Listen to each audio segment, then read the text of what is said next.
We'll be discussing tumor immunology in Chapter 17 of your textbook.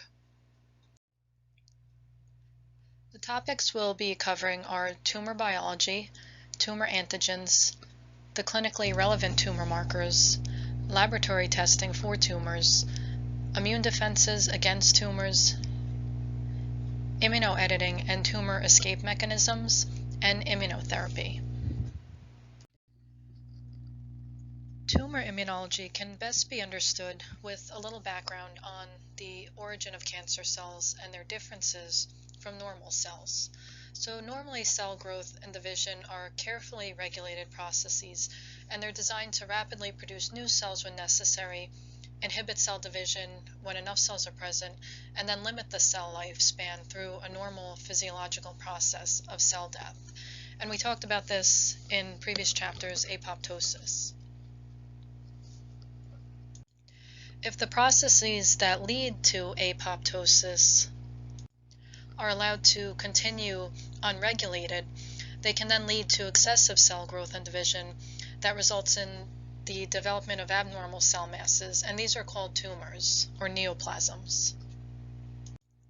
These abnormal cell masses can be classified as benign or malignant, with benign tumors being composed of slow-growing cells that are well differentiated and organized, similar to normal tissue. In contrast, malignant tumors or cancer cells are disorganized masses, and they're rarely encapsulated, allowing them to invade nearby organs and destroy the normal architecture of these organs. Two major types of genes are involved in malignant transformation of tumors: proto-oncogenes and tumor suppressor genes. Proto-oncogenes are normal genes that have a positive influence on cell proliferation and development. Tumor suppressor genes are involved in normally inhibiting cell division when necessary. Mutations in these genes are what cause the uncontrolled cell division and other characteristics associated with cancer. As can be seen in this figure depicted in your textbook, it shows the genetic mutations involved in the evolution of cancer. So as cells acquire increasing numbers of mutations over time, they develop more characteristics that allow them to evolve into the more invasive cancer cells. So in this figure, the number indicates the mutations that occur.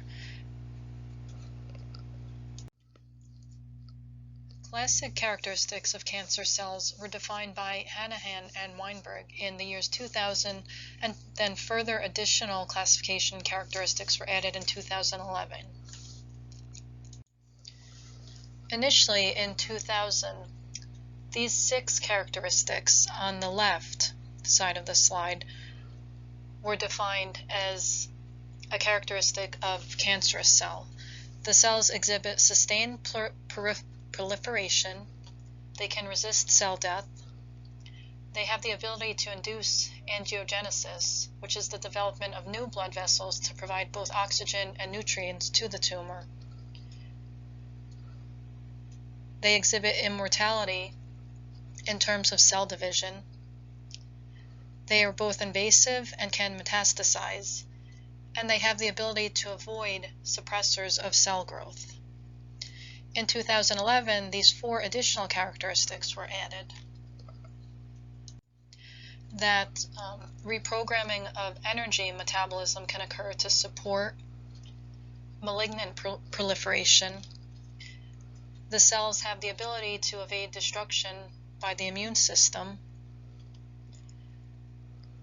They exhibit genomic instability and mutations, and they have accelerated growth in the presence of inflammation. So these additional characteristics to the original hallmark characteristics recognize the importance of genetics and immunology in the development of cancer. Tumor immunology is based on the concept that tumors possess antigens that are recognized as foreign by the immune system. These antigens can be broadly classified as tumor-specific and tumor-associated antigens. Tumor-specific antigens are unique to tumor cells, where the tumor-associated antigens can also be found on normal cells. Tumor-specific antigens are coded by proto-oncogenes or tumor suppressor genes that have undergone genetic mutations. A well-known example of a tumor-specific antigen is the protein produced in chronic myelogenous leukemia, or CML cells. So this is something you'll also discuss in hematology, but in this scenario, there's a rearrangement known as the Philadelphia chromosome that involves a combination of the BCR region on chromosome 9 and the CABL gene on chromosome 22. So this translocation that occurs, and it's commonly known as the Philadelphia chromosome, produces a fusion protein that then results in uncontrolled cell proliferation in CML. Another example, aside from an individual host mutation, are those caused by certain viruses. So tumor-specific antigens also can include protein antigens encoded by cancer-causing viruses.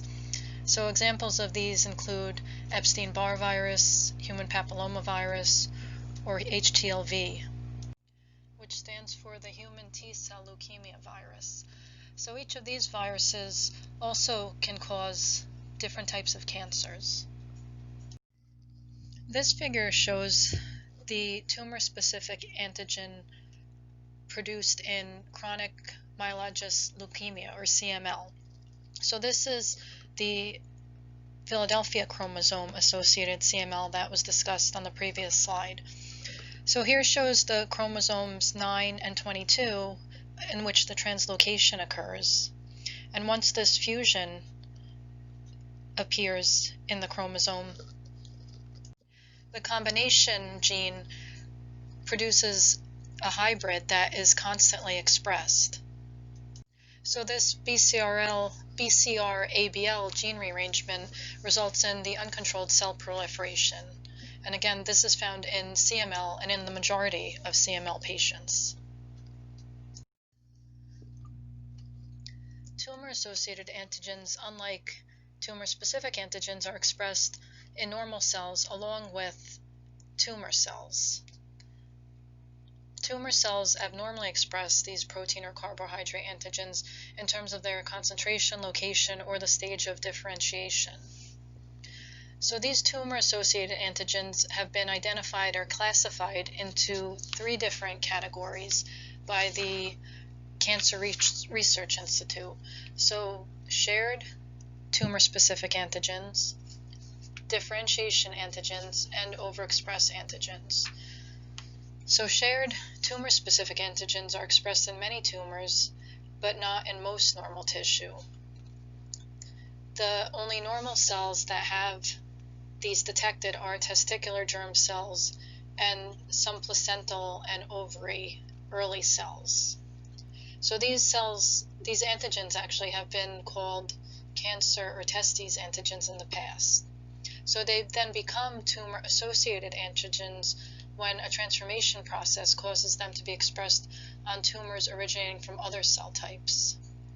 The best known example of this type of tumor-associated antigen falls in the category of melanoma antigen gene, or the MAGE proteins, and these are expressed by melanoma tumors. The second group of tumor-associated antigens contains the differentiation antigens. So these are expressed on immature cells of a particular lineage. An example of a tumor-associated antigen in this group is the CD10 antigen. This is normally found on pre-B cells, but not on mature B cells. And the third category of tumor-associated antigens is composed of the overexpressed antigens, which are found in higher levels on malignant cells than on normal cells. A well-known example of a tumor-associated antigen in this category is the HER2, or the human epithelial growth factor receptor 2 protein. Gene amplification in a certain type of breast cancer can result in overexpression of this protein, which serves as a marker for detection and therapy. Tumor markers can be defined as biological substances that are found in increased amounts in the blood, body fluids, or tissues of patients with a specific type of cancer. These substances can be produced by the tumor itself or by the patient's body in response to the tumor or related benign condition. The concentration of a tumor marker in the serum depends on the degree of tumor proliferation, the size of the mass, the proteolytic activities of the tumor, or the release of the marker from dying tumor cells. Elevated tumor marker levels suggest that a significant amount of a particular type of tumor is present. Tumor markers can be proteins, carbohydrates, oncofetal antigens, hormones, metabolites, receptors, or enzymes. In general, tumor markers have four major clinical applications: screening, diagnosis, prognosis, and monitoring. In screening for tumor markers, the detection provides an ideal way for screening because the markers can be detected by simple blood tests.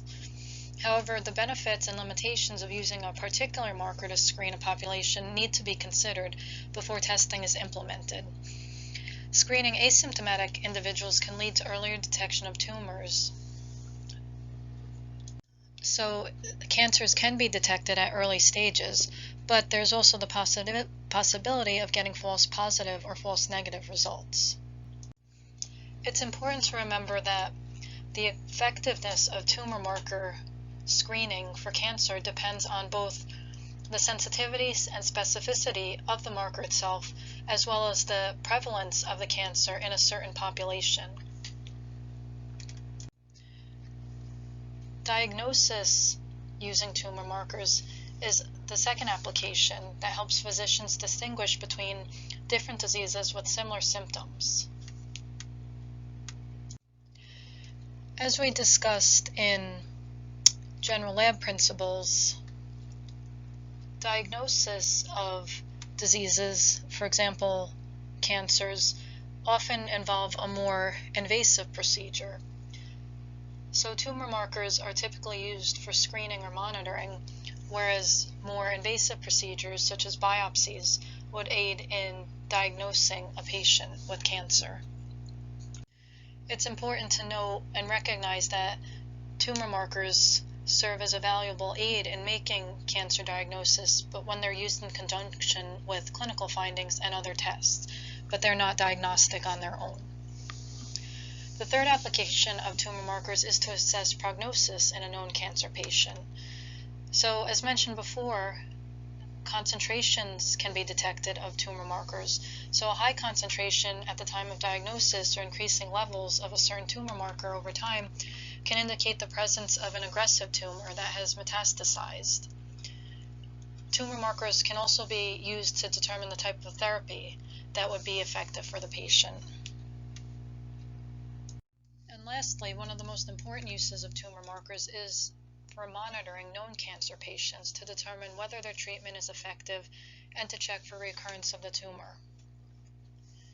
This can be done because the level of a serum tumor marker often correlates with the amount of tumor in the patient. So the laboratory typically will determine a baseline concentration of the specific marker before treatment begins, then follow the patient by serial measurements over time. Significant decreases in the concentration of a tumor marker after surgery, chemotherapy, or any other type of treatment indicates that the therapy has been effective in shrinking that tumor. Table 17.4 in your textbook provides a more comprehensive summary of the common tumor markers, but on this slide is a concise table showing the most common tumor markers you'll see in our clinical lab setting. So these include AFP, CA125, CA19-9, CEA, HCG, and PSA. So you'll notice on the right side of the table, it determines, or rather depicts, which marker is used for what type of testing. So the S signifies it can be used as a screening test, D for diagnostic, P for prognosis, and M for monitoring.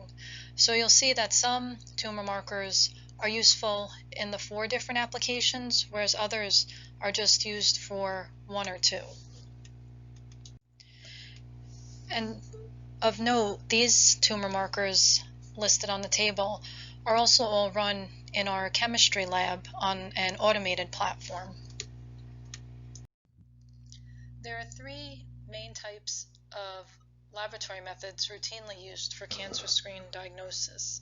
These include gross and microscopic morphology of tumors, detection of tumor markers by either immunohistochemistry or automated immunoassays, and molecular diagnostics to detect genetic mutations in malignant cells. Pathologists and histology laboratories process suspected tumor tissues with gross dissection and preparation of slides for microscopic analysis.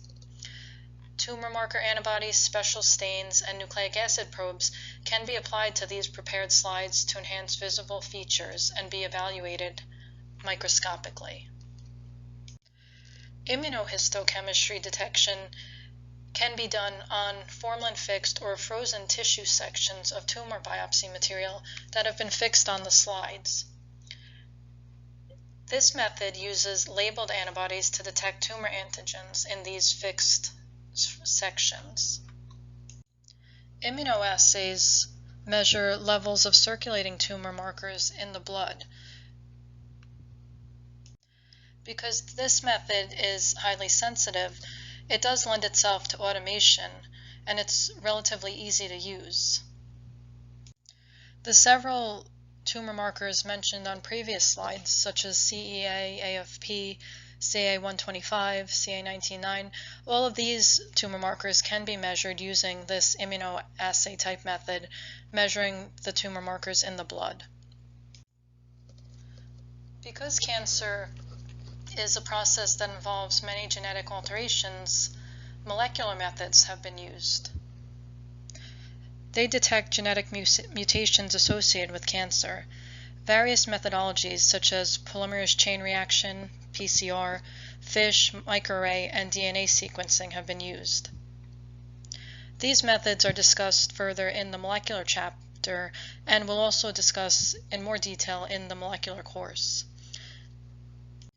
And finally, since more clinically significant genetic abnormalities are associated with cancer and have been identified, microarray technology has been developed to test for panels of markers or protein profiles of a tumor population instead of individual mutations. As mentioned previously, immunoassays for tumor markers in serum are commonly used because they're sensitive and can be automated. Despite the advantages, immunoassays can be affected by several factors that need to be considered when results are interpreted. These factors are related to the use of antibodies as reagents. So first, antibody reagents from different manufacturers can vary greatly in terms of what they detect, particularly if monoclonal antibodies are used. Secondly, although antibodies are used for their specificity, they can still cross-react with similar structures, which can be problematic when the cross-reacting substances are present in excessive amounts. An example of this is the alpha subunit of HCG is almost identical to the alpha subunit of luteinizing hormone, also known as LH. A third factor that can affect immunoassay results is antigen excess. The excess of tumor antigen as compared with reagent antibody can result in the post-zone effect.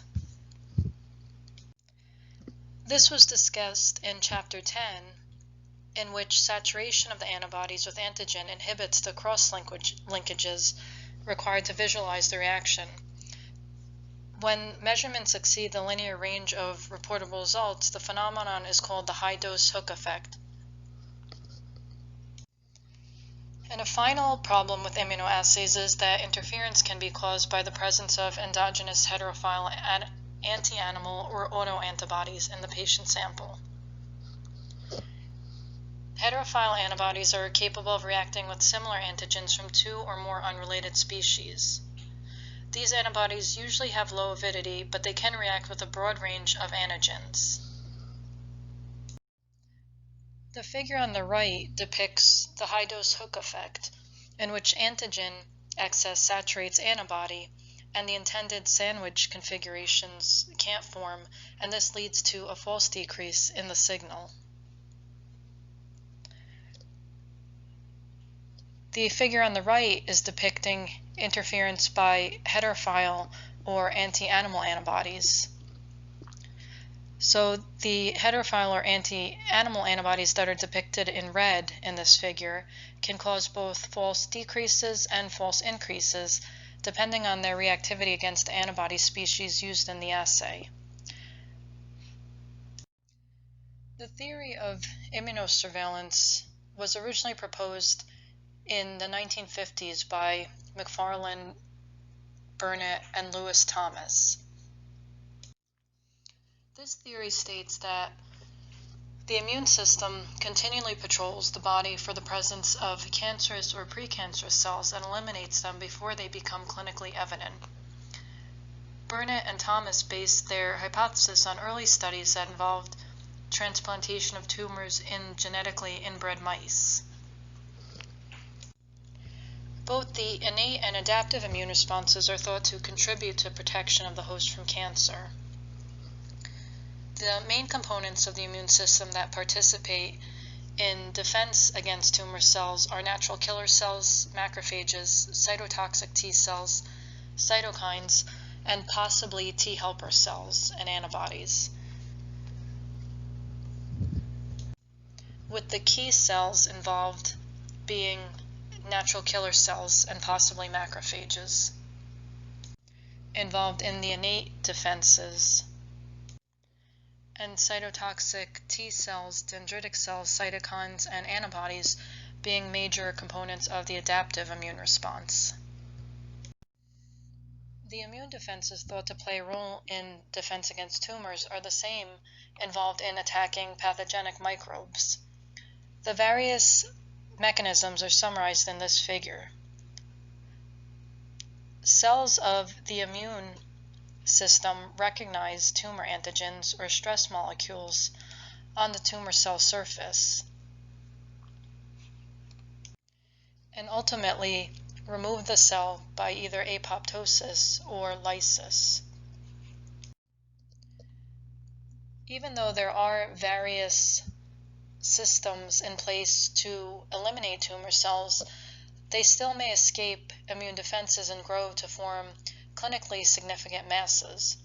The relationship between the immune system and cancer is complex, and it's been explained as a process that consists of three phases, with the first phase being elimination, which functions the same as immunosurveillance, where a robust, innate, and adaptive immune system kills most tumor cells. And again, this involves the cell-mediated and humoral responses of the immune system. The second phase is equilibrium. So in this phase, some of the tumor cells escape the immunosurveillance mechanisms, and they may remain dormant or evolve slowly over time. The last phase is the escape phase, and in this period, immunoediting has altered the phenotype of the cells, leading to reduced immunogenicity, which masks the tumor antigens, and then resistance to immune defenses or suppression of immune defenses occurs. And in this phase, development of changes is enhanced by any inflammatory responses of the tumor, and then this promotes the tumor growth. A clear understanding of the evasion mechanisms used by tumors and of the immune responses they suppress are critical in developing approaches to targeted immunotherapy. With cancer and tumors, many different treatment types can be used, and the therapy for a particular patient depends on the type of tumor present and the stage of disease. Immunotherapy, also known as biological therapy or biological response modifier therapy, uses the ability of the immune system to destroy tumor cells. Immunotherapeutic methods are classified into three major types: active, passive, and adaptive. With active immunotherapy, patients are treated in a manner that stimulates them to mount an immune response against their tumors. Dr. William Coley, acknowledged as the father of immunotherapy, was one of the first doctors to experiment with the idea of using the immune system to be non-specifically stimulated to boost the immune response. Although his treatment was controversial and eventually was refused by the FDA, it was the premise of this type of immunotherapy. Cancer vaccines also offer an effective approach to active immunotherapy. The second type of immunotherapy is passive immunotherapy, and this involves the administration of soluble components of the immune system to boost the immune response. Two approaches to passive immunotherapy in cancer patients involve the administration of cytokines to non-specifically enhance the immune response and treatment with monoclonal antibodies to target specific tumor antigens. Monoclonal antibodies take a more specific approach to immunotherapy in the passive form than cytokines. Monoclonal antibodies in cancer immunotherapy have been directed against 7 major categories of antigens: CD antigens, glycoproteins, glycolipids, carbohydrates, vascular targets, stromal and extracellular antigens, and growth factors. These antibodies have different mechanisms of action depending on the target. Adaptive immunotherapy involves the transfer of cells of the immune system. The figure on the right depicts the process in which adaptive immunotherapy is carried out. So tumor-infiltrating lymphocytes, or TALs, are obtained from a tumor that has been removed surgically from a patient and then subcultured. The cultures are then individually tested for reactivity to the tumor, and only those cultures that show anti-tumor activity that is strong are selected for further expansion and then infusion back into the patient. Another approach to adaptive immunotherapy is genetically engineered T cells that are infused into a patient. Although adaptive immunotherapy looks promising, there has been adverse reactions reported. In addition, this type of therapy is expensive and personalized treatment that's not available to everyone. So the main topics covered and points to remember in this chapter are that the development of a malignant tumor or cancer results from exposure to environmental factors that induce mutations in proto-oncogenes and tumor suppressor genes. Tumor cells possess altered properties such as resistance to apoptosis, unregulated proliferation, invasion of nearby and distant tissues, genomic instability, and resistance to immune defenses. Immune cells recognize altered antigens on the tumor cell surface, and these antigens can be either tumor-specific or tumor-associated, with the tumor-specific antigens being unique to the tumor of an individual patient or limited number of patients with the same type of tumor, whereas the tumor-associated can be found in both cancerous and normal cells.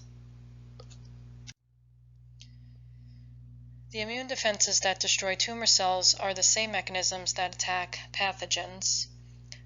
The innate immune responses involved in tumor suppression include natural killer cells and macrophages being the most predominant, and cytotoxic T cells, dendritic cells, and antibodies being the most prominent adaptive immune responses against tumors.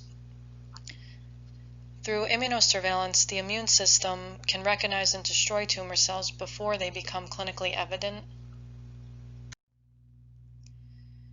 Tumor cells have the ability to undergo genetic changes that allow them to change their phenotype to become less immunogenic, known as immunoediting, and then this allows them to progress from a state of equilibrium to being able to escape immune defenses.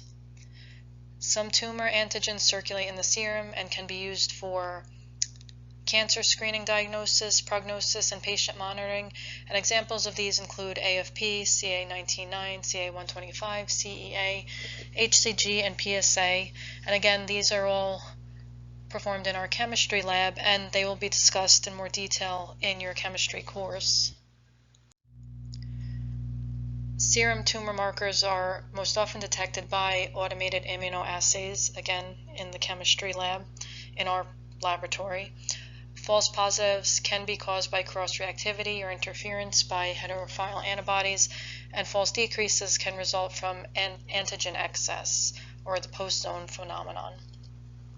Immunotherapy harnesses the ability of the immune system to destroy tumors, and the types of immunotherapy can be active, for example, cancer vaccines, passive, the use of cytokines and monoclonal antibodies, or adaptive, such as the infusion of TILs.